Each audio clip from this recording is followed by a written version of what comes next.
রাত গভীর, বাতাস হালকা শীষ বাজাচ্ছে জানালার ফাঁকে।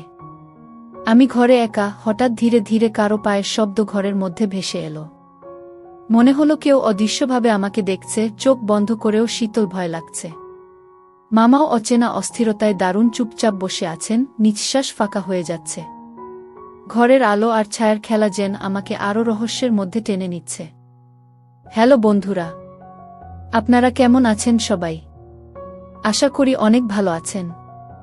আমি আজকে আপনাদেরকে যে গল্পটি শুনতে যাচ্ছি সেটা শুনলে আপনাদের পাইপ দিয়ে পানি চলে আসবে। সেজন্য সবাই একাই দেখতে থাকুন। আর হ্যাঁ, আমাদের এই চ্যানেলে আপনি যে নতুন হয়ে থাকেন, তাহলে চ্যানেলটিকে সাবস্ক্রাইব করে পাশে থাকা বেল আইকনটি বাজিয়ে দিন, যাতে করে আমাদের আপলোড করা গল্পগুলো আপনারা সবার আগে শুনতে পান। চলুন তাহলে কথা না বললে মূল গল্পে আসা যাক। আমার নাম লিলি, আমার ভাই সুমন আর আমি দুজন মিলে গরমের ছুটিতে কলকাতায় মামাবাড়ি বেড়াতে গেছি। মামাবাড়ি মানেই তো আনন্দ, কিন্তু এবারের যাওয়া অন্যরকম, কারণ মামি নেই। তিনি কয়েকদিন আগে তার দাদার অসুস্থতার খবর পেয়ে গ্রামে চলে গেছেন। নানা নানিও ওখানেই থাকেন, ফলে মামাবাড়ি যেন অনেকটা শুনশান লাগছিল। মামার ফ্ল্যাট ছোট্ট, 2টি ঘর আর রান্নাঘর। ঠিক হলো মামা আর সুমন এক রুমে থাকবে, আর আমি একা থাকব অন্য রুমে। কথাটা শুনে বুক কেঁপে উঠল, কারণ ছোটবেলা থেকে মামাবাড়ি গেলে আমি সবসময় মামির সঙ্গেই ঘুমাতাম, গল্প করতাম। মামার এই সিদ্ধান্তে আমি রাজি হতে পারলাম না, তাই জোর করে বললাম, মামা আমি একা শুতে পারবো না, আমাকে আপনার কাছেই শুতে দিন। মামা প্রথমে না করলেও শেষমেশ রাজি হলো। রাতে বড় খাটে আমরা দুজন দুই পাশে শুলাম, মাঝে ফাঁকা জায়গা। তবুও আমি ভেতরে ভেতরে অস্বস্তি পাচ্ছিলাম। মনে হচ্ছিল কিছু একটা অদ্ভুত হবে। প্রথম রাতটা কোনোভাবে কেটে গেল, কিন্তু ভোরে ঘুম ভাঙতেই দেখি আমি অজান্তেই মামার দিকে সরে গেছি, আর মামা অস্থির হয়ে শুয়ে আছেন। মনে হচ্ছিল আমি ঘুমের ঘোরে তাকে আঁকড়ে ধরেছিলাম। বুক ধক করে উঠল, ভেবেছিলাম মামা কিছু বলবেন, কিন্তু তিনি চুপ করে রইলেন। তবে তার দৃষ্টি বদলে গেছে, সেই পরিচিত সহজ ভাব আর চোখে নেই। এরপরে আমার ভেতরে এক অদ্ভুত ভয় তৈরি হলো। মামা কি কিছু ভেবে ফেলেছেন, নাকি আমারই ভুল ধারণা? দ্বিতীয় রাতটা ছিল আরও অস্বস্তিকর। গভীর রাতে হঠাৎ ঘুম ভেঙে দেখি অল্প আলোয় মামা অস্থিরভাবে হাত পা নড়াচ্ছেন, ঠোঁট নড়ছে, যেন ঘুমের মধ্যে কাউকে ডাকছেন। আমি ভয়ে কান পেতে শুনলাম, আর চমকে উঠলাম। মামা মামির নাম ধরে ফিসফিস করছেন। মুহূর্তে আমার গা শিউরে উঠল। এটা কি শুধু ঘুমের ঘোর, নাকি এর পেছনে অন্য কোনো রহস্য আছে? আমি নিঃশব্দে সরে এলাম, কিন্তু মনে হচ্ছিল মামার এই আচরণ কোনো সাধারণ বিষয় নয়। ভেতরে ভেতরে একটা শঙ্কা তৈরি হলো। কেন মামি হঠাৎ গ্রামে চলে গেলেন? কেন মামা এতটা অস্বস্তিতে আছেন? তার চোখে কেন এমন অদ্ভুত দৃষ্টি? বয়স তখন আমার মাত্র 17, কিন্তু এই কয়েকটা দিন আমাকে বুঝিয়ে দিল নিরাপত্তাহীনতা কতটা ভয়ঙ্কর হতে পারে। মনে হচ্ছিল আমি যেন অজান্তেই এক অদ্ভুত খেলায় জড়িয়ে যাচ্ছি, যেখানে ভয়, সন্দেহ আর লজ্জা একসাথে আমাকে চেপে ধরছে। আর প্রতিদিন রাত নামলেই মনে হয় এই ঘরের ভেতর কিছু একটা ঘটতে চলেছে। সেদিন রাতেই আমার মনে হচ্ছিল কিছু একটা অস্বাভাবিক ঘটতে চলেছে। মামাবাড়ির সেই ছোট্ট ফ্ল্যাটে চারদিক নিস্তব্ধ, শুধু দূরে রেললাইনের শব্দ আর কখনো সখনো কুকুরের ডাক শোনা যাচ্ছিল।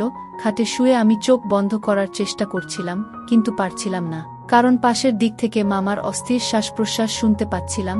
আমি বুঝতে পারছিলাম মামা ঘুমাচ্ছেন না, হয়তো উল্টেপাল্টে শুয়ে আছেন। আমার বুক কেঁপে উঠছিল, কেন যেন মনে হচ্ছিল তিনি আমার দিকে তাকিয়ে আছেন। একসময় সাহস করে আমি চোখ মেললাম। আধো অন্ধকারে দেখলাম মামা আমার দিকে মুখ করে শুয়ে আছেন, চোখ দুটো যেন জ্বলজ্বল করছে। আমি সঙ্গে সঙ্গে চোখ বন্ধ করে নিলাম, যেন কিছুই টের পাইনি, কিন্তু ভেতরে ভেতরে ভয়ে কাঁপছিলাম। হঠাৎ শুনতে পেলাম মামার ফিসফিস করা কণ্ঠ। প্রথমে ভেবেছিলাম ভুল শুনছি, কিন্তু না, তিনি স্পষ্ট করে বলছিলেন, মাধবী তুই কেমন করে পারিস? আমি শিউরে উঠলাম। মামি কি আসলেই মামার সঙ্গে ঝগড়া করে চলে গেছেন, নাকি অন্য কোনো কারণ আছে? আমার মনে হচ্ছিল মামা যেন অদৃশ্য কারো সঙ্গে ঝগড়া করছেন, কখনো রেগে ওঠেন, কখনো অস্থিরভাবে বিছানায় হাত চাপড়াচ্ছেন। আমি ভয়ে উঠে বসতে চেয়েছিলাম, কিন্তু শরীর যেন অবশ হয়ে গিয়েছিল। হঠাৎ দরজার বাইরে শব্দ হলো, মনে হলো কারো পায়ের আওয়াজ। আমি কেঁপে উঠলাম, কিন্তু মামা কিছুই টের পেলেন না, চুপচাপ শুয়ে রইলেন। কয়েক মুহূর্ত পর আবার সব নিস্তব্ধ। আমি সাহস করে দরজার দিকে তাকালাম, কিছুই নেই। হয়তো ভুল শুনেছি, কিন্তু ভয়ের আবহ আরও ঘন হয়ে উঠল। তখন রাত প্রায় 12টা। হঠাৎ বাতাসের ঝাপটায় জানালার পর্দা উড়তে লাগল। আলোধারীর ছায়ায় আমার মনে হচ্ছিল কেউ দাঁড়িয়ে আছে। আমি ঘাবড়ে গিয়ে মামাকে ডাকতে চাইলাম, কিন্তু গলা দিয়ে শব্দ বের হলো না। ঠিক সেই সময় মামা হঠাৎ উঠে বসলেন, তার চোখ দুটো লালচে, মুখে অদ্ভুত এক ছায়া। আমাকে চেয়ে বললেন, লিলি, তুই ঘুমাসনি তো? আমি কেঁপে কেঁপে বললাম, না মামা, ঘুম আসছে না। কি তিনি দীর্ঘশ্বাস ফেলে বললেন, এই বাড়িতে যখন মাধবী নেই তখন আমার ভালো লাগে না, রাতগুলো কেমন অস্থির লাগে গি। তার কথায় আমার বুক কেঁপে উঠল। আমি বুঝতে পারছিলাম না মামা কি বোঝাতে চাইছেন। শুধু নিস্তব্ধ অন্ধকার ঘরটা আমাকে আরও বেশি অস্বস্তি দিচ্ছিল। মামার কণ্ঠে ছিল এক অদ্ভুত রহস্য, যেন তিনি শুধু কথা বলছেন না, আমাকে কিছু বোঝাতে চাইছেন, কিন্তু আমি বোঝার সাহস পাচ্ছিলাম না। ঘরের ভেতর অন্ধকার, চারপাশে অস্বস্তি আর মামার দৃষ্টি, সব মিলিয়ে আমার মনে হচ্ছিল এই রাতটা আরেক রকম হয়ে উঠবে, এমন কিছু ঘটবে যা আমি আগে কল্পনাও করিনি। সেদিন রাতের পর থেকে আমি ভেতরে ভেতরে আরও অস্থির হয়ে উঠলাম। মামাবাড়ি আসার আনন্দ যেন কোথায় মিলিয়ে গেল। প্রতিটা রাত আমার কাছে হয়ে উঠল আতঙ্কের আর অদ্ভুত এক রহস্যের। সারাদিন মামা স্বাভাবিক থাকলেও রাতে তার চোখে মুখে এমন এক পরিবর্তন আসত যা আমার ভেতর কাঁপুনি ধরিয়ে দিত। আমি বুঝতে পারছিলাম তিনি ঘুমাতে পারছেন না। মাঝে মধ্যে ফিসফিস করে কথা বলেন, কখনো মামির নাম, কখনো অচেনা কিছু শব্দ, যেগুলো ঠিক বুঝতে পারতাম না। সুমন এসব কিছুই টের পাচ্ছে না, সে তার নিজের রুমে নিশ্চিন্তে ঘুমিয়ে থাকে। আর আমি একা মামার সঙ্গে এই অদ্ভুত আবহে বন্দী হয়ে থাকি। তৃতীয় রাতটায় সবকিছু আরও ভয়ঙ্কর লাগল। ঘড়িতে তখন রাত 1টা। আমি ঘুম ভেঙে দেখি মামা বিছানায় নেই। বুক ধক করে উঠল, এত রাতে উনি কোথায় গেলেন? আমি ধীরে ধীরে উঠে বসে দরজার দিকে তাকালাম। হোলঘর দিয়ে অল্প আলো আসছে। আমি নিঃশব্দে পা টিপে বাইরে বেরোলাম। দেখি রান্নাঘরের ভেতর আলো জ্বলছে। আমি সাহস করে এগিয়ে গিয়ে দরজার ফাঁক দিয়ে উকি মারতেই হঠাৎ শরীর ঠান্ডা হয়ে গেল। মামা চেয়ারে বসে আছেন, টেবিলে মামির একটা লাল শাড়ি আর ব্লাউজ রাখা, সেই জামাগুলোতে মুখ গুজে তিনি গভীর শ্বাস নিচ্ছেন আর ফিসফিস করে বলছেন, মাধবী, তুই আমাকে ছেড়ে কেন চলে গেলে? তুই না থাকলে আমি পাগল হয়ে যাই। কি তার কণ্ঠে কান্নার সুর মিশেছিল। আমি শিউরে উঠলাম, কি ভয়ঙ্কর অবস্থা। আমি ধীরে ধীরে ফিরে এলাম নিজের বিছানায়, কিন্তু ঘুম আর এল না। মনটা ভয়ে আর প্রশ্নে ভরে গেল। মামা কেন এভাবে করছেন? মামি কি সত্যিই তাকে ছেড়ে চলে গেছেন, নাকি অন্য কোনো রহস্য আছে? পরদিন সকালে মামাকে একেবারে স্বাভাবিক দেখাল, যেন কিছুই হয়নি। হাসিমুখে আমার খোঁজখবর নিচ্ছেন, এমনকি বললেন দুপুরে আমাকে নিয়ে বাজারে যাবেন। আমি অবাক হয়ে তার দিকে তাকালাম। গত রাতের সেই মানুষ আর সকালের এই মানুষ একেবারে দুই রকম। আমি কিছু বললাম না, তবে আমার সন্দেহ আরও গভীর হল। সেই দিন বিকেলে মামার সঙ্গে বাজারে বেরোলাম। তিনি সাধারণ মতোই ব্যবহার করলেন, তবে কয়েকবার লক্ষ্য করলাম লোকজনের সামনে থেকেও তার চোখ যেন আমার দিকে অদ্ভুতভাবে ঘুরে আসছে। আমি মুখ ফিরিয়ে নিয়েছি, কিন্তু বুকের ভেতরটা কেমন কেঁপে উঠছিল। রাতে আবার ভয়ের আবহ নামল, বাতাসে জানালার কাছ কাঁপছিল। ঘড়িতে তখন 12:30। মামা এবার খাটের উপারে না থেকে ধীরে ধীরে আমার দিকের ফাঁকা জায়গায় সরে এলেন। আমি আতকে উঠে চোখ বন্ধ করলাম। তিনি ফিসফিস করে বললেন, লিলি, ভয় পাস না, আমি তোর মামা। কিন্তু এই একাকিত্ব আমাকে কষ্ট দেয়, মনে হয় কেউ আমার পাশে নেই। আমি কথা বলার মতো অবস্থায় ছিলাম না, শুধু শরীরটা কেঁপে উঠছিল। তার কণ্ঠে ছিল গভীর হতাশা, তবে সেই হতাশার ভেতরে আমি অদ্ভুত এক তীব্রতা অনুভব করছিলাম, যেন তিনি কিছু বলতে চাইছেন, কিছু লুকোচ্ছেন, অথচ আমার সঙ্গে ভাগ করতে চাইছেন না। সেই মুহূর্তে হঠাৎ জানালার বাইরে থেকে কারো হাঁটার শব্দ শোনা গেল। মামা চমকে উঠলেন। আমি আতঙ্কে উঠে বসলাম। দুজনেই দরজার দিকে তাকালাম। করিডোর ফাঁকা, কিন্তু স্পষ্ট শুনলাম কারো পায়ের আওয়াজ। ধীরে ধীরে দূরে মিলিয়ে গেল। ঘর নিস্তব্ধ হয়ে গেল আবার।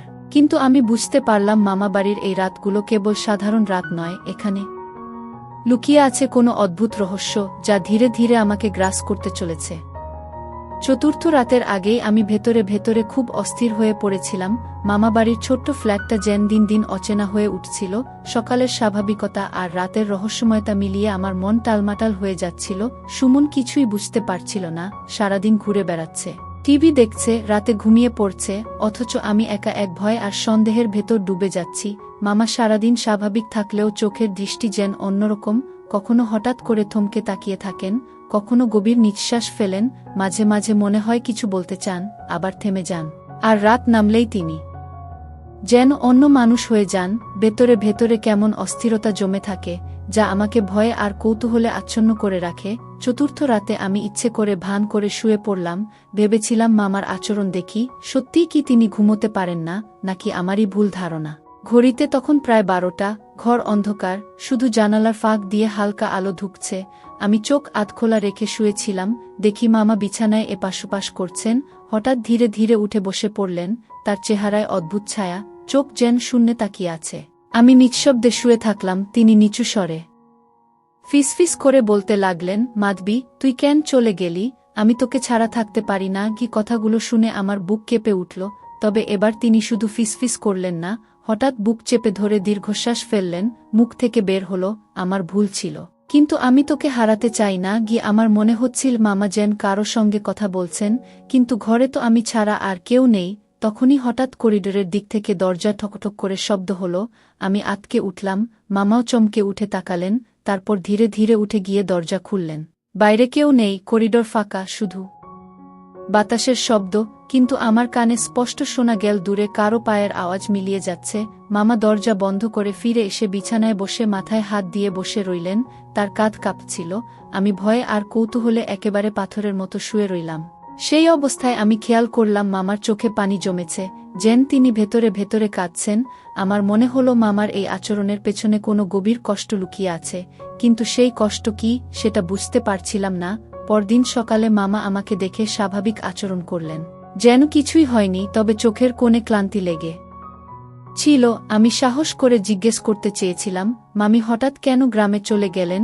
কিন্তু মুখ থেকে শব্দ বের হলো না, শুধু অনুভব করলাম এর পেছনে কোনো গোপন কারণ আছে। দুপুরে খাওয়ার পর মামা চুপচাপ বসেছিলেন, তার হাতে ছিল একখানা পুরনো খাতা। খাতার পাতায় কিছু লিখছিলেন। আমি দূর থেকে উকি দিয়ে দেখলাম পাতার উপরে লেখা, মাধবীর চিঠি। আমি চমকে উঠলাম, মামি কি তাকে কোনো চিঠি লিখে গেছেন, নাকি মামা নিজেই কল্পনার জগতে লিখছেন? আমার মন ভরে গেল হাজারো প্রশ্নে। আমি কিছু বুঝতে পারছিলাম না, শুধু মনে হচ্ছিল মামার জীবনে এমন কিছু ঘটেছে যার সঙ্গে মামির চলে যাওয়ার সম্পর্ক আছে, আর সেই রহস্যের জাল ধীরে ধীরে আমাকেও ঘিরে ফেলছে। আমি তখনও জানতাম না সামনে যে রাতগুলো আসছে সেখানে আমাকে এমন সব ঘটনার মুখোমুখি হতে হবে যা আমার জীবনের গতি পাল্টে দেবে। পঞ্চম দিনের দুপুরটা যেন অদ্ভুত নিস্তব্ধতায় ভরে উঠেছিল। মামা টানা কয়েক ঘণ্টা সেই পুরনো খাতার ভেতর কি লিখছিলেন আমি দূর থেকে তাকিয়ে দেখছিলাম। মাঝে মাঝে তিনি থেমে জানালার বাইরে তাকাচ্ছিলেন, আবার কখনো কপালে হাত রেখে দীর্ঘশ্বাস ফেলছিলেন। আমার ভেতরে তখন এক অদম্য কৌতূহল জন্মেছে, এই খাতায় আসলে কি আছে? কেন মামা এটাকে এত গুরুত্ব দিচ্ছেন? সন্ধ্যায় সুমনকে নিয়ে মামা বাইরে বের হলেন। বাজারে যাবেন বললেন। আমি একা ঘরে রইলাম, মন টানছিল সেই খাতার দিকে। সাহস সঞ্চয় করে আস্তে আস্তে টেবিলের দিকে গেলাম। খাতাটা তখনও খোলা ছিল। পাতার উপরে লেখা, মাধবীর চিঠি। বুক ধক করে উঠল। হাত কাঁপতে কাঁপতে আমি পড়তে শুরু করলাম। খাতার পাতায় মামার হাতের লেখা, তুই যদি আমাকে এভাবে ছেড়ে যাস তবে আমি কিভাবে বাঁচব মাধবী? আমি তোকে যতটা ভালোবেসেছি তুই কি ততটা বুঝেছিস কোনোদিন? আমি ভুল করেছি, মানছি, কিন্তু আমার ভালোবাসাটা কি ভুল ছিল? আমি কখনো ভাবিনি একদিন তুই আমাকে এমন করে দূরে সরিয়ে দেবে। তুই যদি ফিরে আসিস আমি সব ঠিক করে দেব। শুধু আরেকবার সুযোগ দে আমাকে গিয়ে। আমি এক নিঃশ্বাসে পড়ে থেমে গেলাম। মাথার ভেতর হাজারটা প্রশ্ন ঘুরছিল। মামা কি সত্যিই কোনো ভুল করেছেন? মামি কি সেই ভুলের কারণে তাকে ছেড়ে চলে গেছেন, নাকি এর ভেতরে আরও কোনো অজানা কাহিনী আছে? খাতাটা বন্ধ করে আমি চুপচাপ বসে পড়লাম। তখনই দরজার বাইরে থেকে কারো হাঁটার শব্দ পেলাম। বুক কেঁপে উঠল। ধীরে ধীরে দরজার কাছে গিয়ে কান পাতলাম। করিডোর দিয়ে কারো হেঁটে যাওয়ার শব্দ ভেসে আসছে। দরজার ফাঁক দিয়ে উকি মেরে দেখি ছায়ামূর্তির মতো একটা অবয়ব ধীরে ধীরে সিঁড়ির দিকে চলে যাচ্ছে। আমি স্পষ্ট বুঝতে পারলাম এটা মামা নন, কারণ উনি তো বাইরে গেছেন সুমনের সঙ্গে। আমার বুকের ভেতরটা কেঁপে উঠল। এ বাড়িতে তাহলে আরও কেউ আছে, নাকি আমি ভ্রম দেখছি? কিছুক্ষণ পর মামা আর সুমন ফিরলেন। মামার চোখে তখনও সেই ক্লান্তি আর অস্থিরতা লেগে আছে। আমাকে দেখে মৃদু হেসে বললেন, লিলি, ভয়ের কিছু নেই, আমি আছি তো। আমি কিছু বললাম না, শুধু চুপ করে তাকিয়ে রইলাম তার দিকে। মনে হচ্ছিল তিনি যতটা বলেন তার চেয়ে অনেক কিছু গোপন করেন। রাত নামতেই ভয়ের আবহ আবার নেমে এলো। বাতাসে জানালার কাচ কাঁপছিল। ঘড়িতে তখন প্রায় 1টা। আমি বিছানায় শুয়ে আছি, কিন্তু চোখে ঘুম নেই। মামা ধীরে ধীরে উঠে বসে পড়লেন। আবার সেই ফিসফিসানি, আবার মামির নাম। আমি ভয়ে জমে যাচ্ছিলাম। ঠিক তখনই হঠাৎ রান্নাঘর থেকে থালাবাটির শব্দ হল। মামা চমকে উঠলেন। আমি আতঙ্কে উঠে বসলাম। দুজনেই ধীরে ধীরে রান্নাঘরের দিকে এগোলাম। আলো জ্বালাতেই দেখি থালাবাটি সব মেঝেতে ছড়িয়ে আছে। কিন্তু আশ্চর্যের ব্যাপার হল, ঘরে তো আমরা ছাড়া আর কেউ নেই। মামা একবার আমার দিকে তাকালেন, চোখে ভয় আর কষ্টের মিশ্র ছায়া। তারপর নিঃশব্দে বললেন, তুই যদি সত্যিই ফিরে এসে থাকিস মাধবী, তবে আমাকে কেন এভাবে কষ্ট দিচ্ছিস? আমার শরীর কেঁপে উঠল। আমি তখনই বুঝলাম, মামাবাড়ির এই রাতগুলোতে শুধু মামার অস্থিরতা নয়, আরও কোনো অদ্ভুত রহস্য লুকিয়ে আছে। ষষ্ঠ রাতের আগেই আমি ভেতরে ভেতরে বুঝে গিয়েছিলাম, মামাবাড়ির এই গল্পটা কেবল মামার অস্থিরতা বা একাকিত্বের মধ্যে সীমাবদ্ধ নয়। এর ভেতরে আরও গভীর রহস্য লুকিয়ে আছে। আমার চোখের সামনে যত ঘটনা ঘটছে সেগুলো যেন টুকরো টুকরো সূত্র, কিন্তু পুরো ছবিটা এখনও ধোঁয়াশার ভেতর। সেদিন সকালে মামা খুব চুপচাপ ছিলেন। সুমন স্কুলে চলে গেল, আমি রান্নাঘরে সাহায্য করছিলাম। মামা বসেছিলেন বারান্দায়। আমি লক্ষ্য করলাম তার হাতে একটা পুরনো অ্যালবাম। কৌতূহল সামলাতে পারলাম না, এগিয়ে গিয়ে দেখলাম অ্যালবামের ভেতরে মামি আর মামার পুরনো ছবি। অনেকগুলো ছবিতে মামি হাসি মুখে দাঁড়িয়ে আছেন, কিন্তু একটা ছবিতে মামার হাত ধরে আছেন এমনভাবে যেন ছাড়তে চাইছেন না। মামা ছবিটার দিকে একদৃষ্টে তাকিয়েছিলেন, চোখে কষ্টের ছাপ। আমি আস্তে বললাম, মামা, মামি হঠাৎ গ্রামে চলে গেলেন কেন? মামা চমকে উঠলেন, কিছুক্ষণ নীরব থেকে বললেন, সবকিছু তোকে বলা যায় না লিলি। মাধবীর সঙ্গে আমার ভুল বোঝাবুঝি হয়েছিল। ও ভেবেছিল আমি তাকে ঠকিয়েছি গি। আমি ভ্রু কুঁচকে জিজ্ঞেস করলাম, আপনি কি সত্যিই ঠকিয়েছিলেন মামিকে? মামা হঠাৎ রাগে গলা চড়িয়ে বললেন, না, আমি তাকে ঠকাইনি। কিন্তু কিছু ঘটনা এমন হয়েছিল যেগুলো আমার নিয়ন্ত্রণে ছিল না। আর মাধবী সেই ঘটনাকে অন্যভাবে নিয়েছিল। কথাগুলো শুনে আমি অবাক হয়ে গেলাম। আমার মনে আরও হাজারটা প্রশ্ন জেগে উঠল। ঠিক তখনই বারান্দার বাইরে হঠাৎ কাকের ডানা ঝাপটানোর শব্দ হল।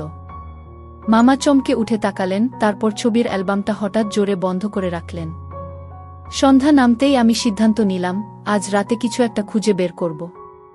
মামার রহস্য না ভাঙা পর্যন্ত শান্তি পাব না। ঘড়িতে তখন 12টা বাজে।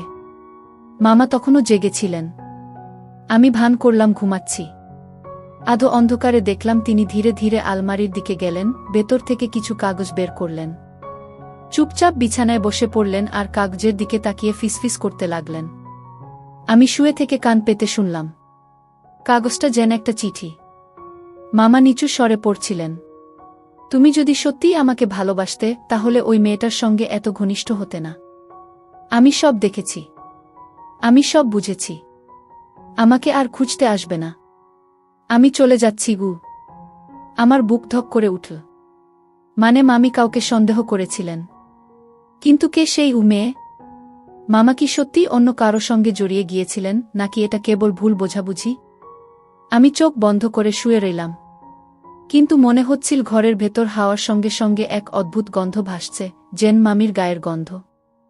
মামা তখনও চিঠিটা বুকে চেপে ধরে বসেছিলেন, চোখ থেকে অশ্রু ঝরছিল।